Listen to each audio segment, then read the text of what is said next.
نہیں، گھر میں کوئی بات سمجھانی ہوتی ہے تو زیادہ تر اپنے بچوں کو اپنی ویڈیوز ہی بتاتا ہوں کہ بیٹا یہ دیکھ لو. مثلا اب وہ بلوغت کی ایج میں جا رہے ہیں تو میں نے اس ٹاپک پہ جو ویڈیو ریکارڈ کروائی ہے اس کو دیکھ لو، کوئی چیز سمجھ نہیں ہے ڈسکشن کر لو. باقی میں کوئی سخت قسم کا یعنی باپ نہیں ہوں، خامن تو بالکل نہیں ہوں، بلکہ میں تو اپنی ویڈیوز میں کہتا ہوں کہ کامیاب مرد وہ ہیں جو رن مرید ہوں. یعنی اس حوالے سے کہ وہ عورتوں کو ڈیو رسپیکٹ دیں ہیومن ڈگنیٹی میں. لائف سٹائل کیسا ہے آپ کا؟ لائف سٹائل تو میرا بالکل سادہ ہے شروع سے، اور یہ میں نے کوئی اڈاپٹ نہیں کیا ہوا ایکٹنگ کے لیے، اور نہ میں اس کی کسی سے بھیک مانگتا ہوں کہ لوگ میری تعریف کریں. مجھے مزہ آتا ہے اس سٹائل کے اندر. کھانا پینا بھی سادہ ہی ہے. آپ کے ہم اثر تو بڑی شاہانہ لائف گزارتے ہیں، بڑی بڑی لینڈ کروزرز، آگے پیچھے سیکیورٹی کے لوگ بھی، بڑے بڑے شاندار محل نما گھر ہوتے ہیں. آپ کا گھر کتنا بڑا ہے؟ میرا تو گھر جو ہے وہ بمشکل میرا 4 مرلے کے اوپر ہوگا، وہ بھی میری دادی اماں کے نام پہ ہے. اور جو اسلام آباد میں 7 مرلے کا وہ میں نے کرائے پہ دیا ہے. وہاں میں خواہش تھی کہ کبھی ریٹائرمنٹ کے بعد وہاں رہوں گا، لیکن پھر اللہ تعالیٰ نے اس کام کے لیے اٹھایا تو وہ تو اب کرائے پہ دے کے اب یہیں پہ شفٹ ہو گئے. میں 4 بچے ہیں میرے اور ہم میاں بیوی رہتے ہیں. سکون کی زندگی گزر رہی ہے الحمدللہ، ساری فیسلٹیز موجود ہیں. جی جس طرح کہ آپ کو سیکیورٹی تھریٹس ہیں تو آپ موٹر بائک پہ کیسے گھوم سکتے ہیں؟ پبلک ٹرانسپورٹ میں کیسے آپ ٹریول کر سکتے ہیں؟ آپ کے آگے پیچھے تو سیکیورٹی گارڈ چلنے چاہیے، ڈبل کیبن ویگو ڈالے چلنے چاہیے. ہاں جی، وہ ڈالے چلیں گے اور سیکیورٹی گارڈ چلیں گے، پھر تو میری جو موومنٹ ہے وہ ڈکلیئرڈ ہو جائے گی نا. تو میں اتنے لو پروفائل میں رہتا ہوں کہ نہیں پتہ چلتا، اور انڈکلیئرڈ میری موومنٹ ہوتی ہے. تو ان لوگوں نے چونکہ پبلک گیدرنگز میں جانا ہوتا ہے اور اپنا سارا شو آف کرنا ہوتا ہے، اس کے لیے یہ ڈکلیئرڈ ہوتے ہیں، اس لیے اپنے آپ کو ونریبل کرتے ہیں. شادی پسند سے کی یا لو میرج؟ شادی کا تو مجھے یعنی شادی کے 8-10 سال بعد پتہ چلا کہ شادی کتنی اہمیت کی حامل چیز ہے. لیکن اب میں سمجھتا ہوں کہ شادی کے بغیر انسان نامکمل ہے. جی آپ ایک کٹی پتنگ کی طرح ہیں، آپ کی زندگی کا کوئی مقصد نہیں ہے اگر آپ کی شادی نہیں ہوئی. کھانے میں کیا شوق سے کھاتے ہیں؟ کھانے میں میری پریفرنس ہوتی ہے کہ میں روٹی کھاؤں. چاول میری آخری پرائورٹی ہوتے ہیں، اور اس میں بھی مجھے پسند سبزی مکس اور مونگی مسر کی دال، اس طرح کی چیزیں. خود بھی کوکنگ کرتے ہیں؟ کوکنگ جب میں اسلام آباد رہ رہا تھا تو ہمارا کک کبھی چھٹی پہ ہوتا تھا تو تب آزمائی کر لیتے تھے، لیکن پروفیشنلی مجھے صرف دودھ پتی بنانی آتی ہے اچھی، اور کچھ نہیں آتا بنانا. ہاں جی. فرصت کے لمحات میں کیا کرتے؟ فرصت میں اپنے اوپر رہنے ہی نہیں دیتا. جی جنونی ہوں میں، جب تک کہ آپ سمجھ لیں کہ میری آنکھیں نہ بند ہو جائیں، یہ جب تک میری حالت نہ ہو میں اپنے آپ کو مصروف رکھتا ہوں. یوٹیوب پر آپ کے لاکھوں فالوورز ہیں اور آپ یوٹیوب سے کماتے بھی کچھ نہیں، پھر ذریعہ معاش کیا ہے؟ یوٹیوب سے ہم کما رہے ہیں، لیکن وہ جے پی جیز کے امیجز تک وہ نگلیجیبل ہے، اور وہ ہماری مجبوری ہے مانیٹائزیشن اتنی کرنا. باقی ظاہر ہے چونکہ میں نے ریٹائرمنٹ لی ہے، تقریباً 50,000 کے قریب میری پینشن ہے، اور پلس ہم چونکہ کمبائنڈ فیملی سسٹم میں رہ رہے ہیں. میرے 2 بھائی انگلینڈ ہوتے ہیں، تو وہ تو مجھے بہت عرصہ پہلے کہہ رہے تھے کہ آپ ریٹائرمنٹ لے لو، فائنینشلی ہم سپورٹ کریں گے اور دین کے کام کے لیے وقف ہو.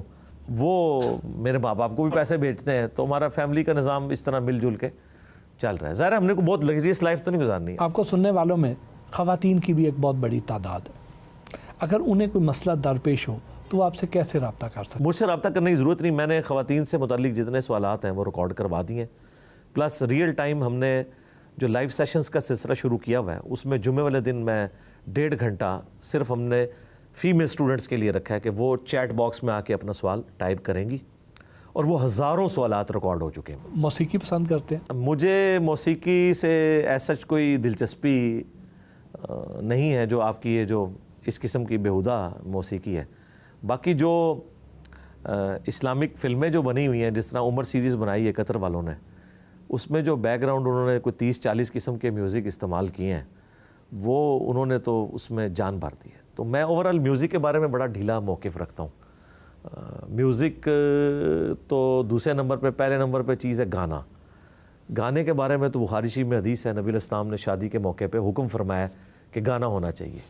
اور ترمذی میں، ابن ماجہ میں حدیث ہے کہ حلال اور حرام نکاح میں گانے کا فرق ہے. جس میں گانا ہو وہ نکاح حلال ہے، جس میں نہ وہ حرام ہے. اصل جو ایشو ہے وہ میوزیکل انسٹرومنٹس ہیں، لیکن مسئلہ ہے کہ علماء نے جس طریقے سے اسے کنڈیم کیا نا، اس سے ایک عام آدمی کو لگا شاید گانا بھی حرام ہے. آج کل کی فلموں اور ڈراموں کے بارے میں آپ کی کیا رائے ہے؟ مجھے تو سخت ناپسند. دیکھیں ہم چھوٹے چھوٹے تھے نا، 8 سے 9 ایک ڈرامہ لگتا تھا، اندھیرا اجالا لگتا تھا، وارث لگتا تھا، اور اس کے علاوہ اسلام آباد والوں نے ایک ڈرامہ گیسٹ ہاؤس کے نام سے بنایا، آغوش بنایا، ان ڈراموں سے مورل لیسنز ملتے تھے۔ من چلے کا سودا ماسٹر پیس تھا اشفاق احمد صاحب کا، وہ تو ابھی بھی میں کبھی کبھار لگا کے دیکھتا ہوں، مجھے تو بہت پسند ہے وہ۔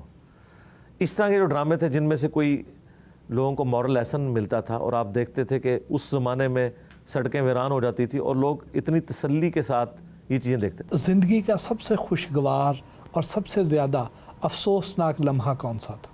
میں سمجھتا ہوں میری زندگی کے سب سے اچھے دن وہ ہیں جو میں نے حج کے موقع پہ گزارے ہیں 2007 میں دسمبر میں۔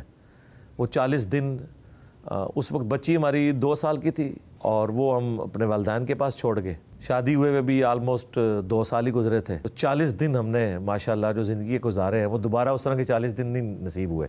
اور غم کے اعتبار سے تو زندگی میں انسان کے غم آتے رہتے ہیں۔ میری نانی ماں کی ڈیتھ ہوئی، اس کے بعد نانا ابو کی ڈیتھ ہوئی، یہ سارے غم کے لمحات تھے۔ ریسنٹلی ابھی جو اگر میں پاسٹ میں دیکھوں تو میرے لیے سب سے زیادہ غم کا لمحہ تھا، ہمارے قریبی دوست تھے جو پچھلے آپ سمجھ لیں 7-8 سال سے میرے ساتھ اٹیچ تھے، ہماری سیکیورٹی کو یہاں پہ دیکھتے تھے، بٹ صاحب، ان کی اچانک ڈیتھ، جو میرے ہم عمر ہی تھے، آلموسٹ 1 سال ہی مجھ سے بڑے تھے۔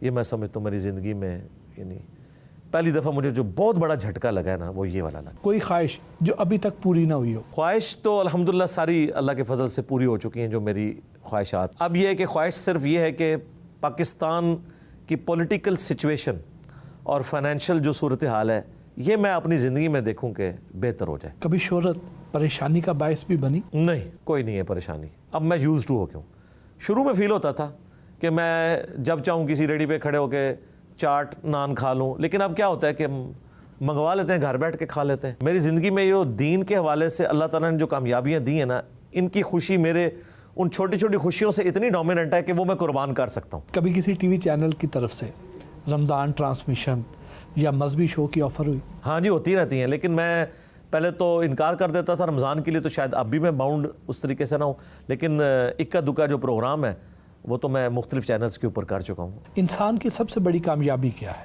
انسان کی سب سے بڑی کامیابی یہ ہے کہ وہ مرنے سے پہلے اپنے رب کو پہچان لے اور اسے پتہ چل جائے کہ اسے کسی نے اس کی مرضی کے بغیر پیدا کیا ہے، اور وہ اتنا غالب ہے کہ جو کچھ اس نے اس کے ساتھ کر دیا، کہ اسے پلانٹ ارتھ پہ پٹ کیا ہے، اس کے بعد اس پہ حالات و واقعات وہ ڈالتا ہے، ایک دن اس نے مر جانا ہے اور پھر اس کے سامنے پیش ہونا ہے، تو اس کے سامنے پیش ہونے سے پہلے نا اس کے مطابق اپنے آپ کو کر لیں۔ اپنی ذات کو ایک لفظ میں بیان کریں۔ میرا خیال ہے اگر آپ مجھ سے پوچھیں نا یعنی اس حوالے سے، تو میں ایک دلیر آدمی ہوں۔ موجودہ دور میں سب سے بڑا عالم دین کون ہے؟ میرا خیال ہے کہ جاوید احمد غامدی صاحب بہت بڑے عالم تھے۔ چل جائے کہ اسے کسی نے اس کی مرضی کے بغیر پیدا کیا ہے، اور وہ اتنا غالب ہے کہ جو کچھ اس نے اس کے ساتھ کر دیا، کہ اسے پلانٹ ارتھ پہ پٹ کیا ہے، اس کے بعد اس پہ حالات و واقعات وہ ڈالتا ہے، ایک دن اس نے مر جانا ہے اور پھر اس کے سامنے پیش ہونا ہے، تو اس کے سامنے پیش ہونے سے پہلے نا اس کے مطابق اپنے آپ کو کر لیں۔ اپنی ذات کو ایک لفظ میں بیان کریں۔ میرا خیال ہے اگر آپ مجھ سے پوچھیں نا